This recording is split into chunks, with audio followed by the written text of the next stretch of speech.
Episode की start में हम शियाओ को देखते हैं जिसकी बॉडी के अंदर गोल्डन आर्मर समा जाता है ताकि वो स्नेक के बड़े भाई वाले अटैक को रोक सके। और फिर जब स्नेक का बड़ा भाई उस पर अटैक करता है, उस अटैक की वजह से चारों तरफ बस धुआं धुआं ही फैल जाता है, जिससे सारे स्नेक्स को लगता है कि शियाओ मर गया। लेकिन तभी थोड़ी देर बाद जब धुआं हटता है तो उस जगह से काफी ज्यादा रोशनी बाहर निकलने लगती है और फिर उस रोशनी के साथ वहाँ पर शियाओ आता है जिसके सामने गोल्डन आर्मर का शील्ड लगा हुआ था, क्योंकि गोल्डन आर्मर ने अपनी शील्ड की मदद से उसे बचा लिया था। और अब शियाओ बिल्कुल ही अपने फादर की तरह दिखाई दे रहा होता है, जो देखकर स्नेक का बड़ा भाई एकदम गुस्सा हो जाता है और उससे कहता है, तुमने मुझे गुस्सा दिलाकर ठीक नहीं किया, अब मैं तुम्हें बताता हूँ कि मैं क्या कर सकता हूँ। जिसके बाद वो दोबारा से उसके ऊपर अटैक करने के लिए जाने लगता है और इस बार वो सामने के बजाय 1 सेकंड के अंदर ही शियाओ के पीछे आ जाता है और फिर वहां से उसके ऊपर अटैक करने के लिए अपना अटैक एक्टिवेट करने लगता है। जिसके बाद वो अपना खतरनाक अटैक शियाओ की तरफ ही कर देता है, लेकिन शियाओ भी तैयार था। वो सामने अपनी शील्ड को रख लेता है जिस वजह से उसका अटैक शियाओ को कुछ नहीं कर पाता।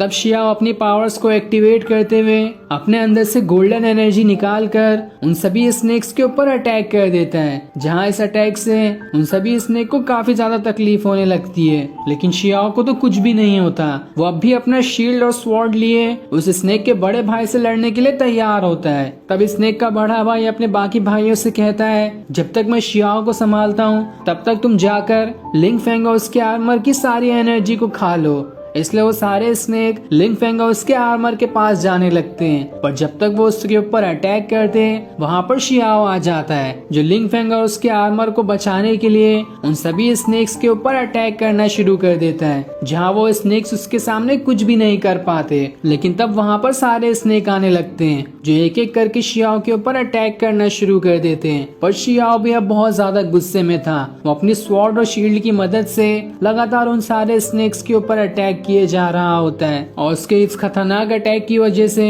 कोई भी स्नेक उसका कुछ बिगाड़ नहीं पाता, जो देखकर उन स्नेक्स का बड़ा भाई वापस से गुस्सा हो जाता है और अपने रेत का इस्तेमाल करते हुए रेत का तूफान ही लेकर शियाओ के ऊपर अटैक कर देता है। शियाओ का शील्ड तो इस अटैक को भी झेल जाता है। तब उन स्नेक का बड़ा भाई दोबारा से शियाओ के ऊपर अपना खतरनाक अटैक करने वाला होता है और इस बार जब शियाओ अपनी शील्ड को सामने रखता है, उसकी शील्ड धीरे धीरे गायब होने लगती है। साथ ही वो खाली शील्ड ही नहीं, उसके पूरे बॉडी का आर्मर भी गायब होने लगता है और फिर देखते ही देखते शियाओ वापस एक साधारण लड़के में बदल जाता है और उसका गोल्डन आर्मर उसके कार्ड के अंदर चला जाता है। और ये सारी चीजें इसलिए हुई क्योंकि इतने सारे अटैक को झेलने की वजह से शियाओ के बॉडी के अंदर अब इतनी पावर नहीं बची थी कि वो गोल्डन आर्मर को ज्यादा देर तक समन करके रख सके। इस वजह से उसका गोल्डन आर्मर दोबारा से उसके कार्ड के अंदर चला गया और जब तक शियाओ के अंदर इतनी पावर नहीं होगी कि वो दोबारा से उसे समन कर पाए, तब तक उसका गोल्डन आर्मर बाहर ही नहीं निकल पाएगा।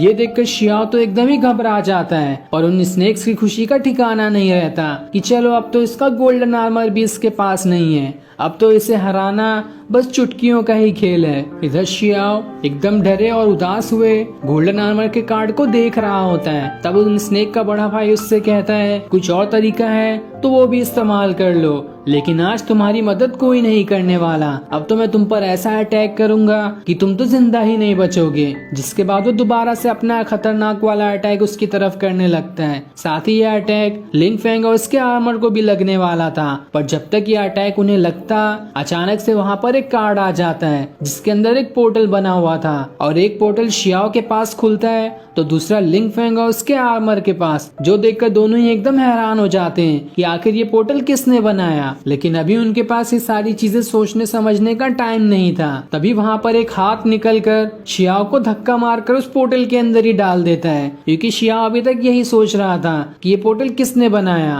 पर अगर शियाओ ने जल्दी नहीं की होती तो उस स्नेक के बड़े भाई का अटैक उसे लग ही जाता। साथ ही वो हाथ लिंग फेंग को भी उस पोर्टल के अंदर घसीट लेता है, जो देखकर उसका आर्मर घबरा जाता है। तभी वहाँ पर वो सारे स्नेक आकर उन पर अटैक करना शुरू कर देते हैं। इस वजह से लिंग फेंग के साथ उसका आर्मर भी उस पोर्टल के अंदर चले जाता है और इस वजह से उन स्नेक का अटैक उसे नहीं लगता, जो देखकर सारे स्नेक्स के गुस्से का ठिकाना नहीं रहता। कि आखिर ये क्या हो गया, यहाँ पर कौन आया जिसने इन सभी को बचाकर यहाँ से ले गया। लेकिन अब वो सभी लोग सोचने के अलावा क्या ही कर सकते थे, क्योंकि शियाओ और बाकी तो उनके हाथ से निकल गए। इधर हम शियाओ को देखते हैं जो उस पोर्टल के अंदर आ गया था, और जैसे ही वो उस पोर्टल के अंदर आता है वो अपने आप को किसी खूबसूरत महल के अंदर पाता है, जहाँ उसके सामने कई सारे तरह के खाने रखे हुए थे। ये देखकर तो उसके मुंह से पानी ही आ जाता है, क्योंकि काफी देर से उसने कुछ नहीं खाया था। साथ ही वो ये भी सोच रहा होता है कि आखिर ये कैसी जगह है और मुझे यहाँ पर बचाकर किसने लेकर आया। तभी वहाँ पर दूसरे पोर्टल का भी गेट खुल जाता है और फिर उस पोर्टल के अंदर से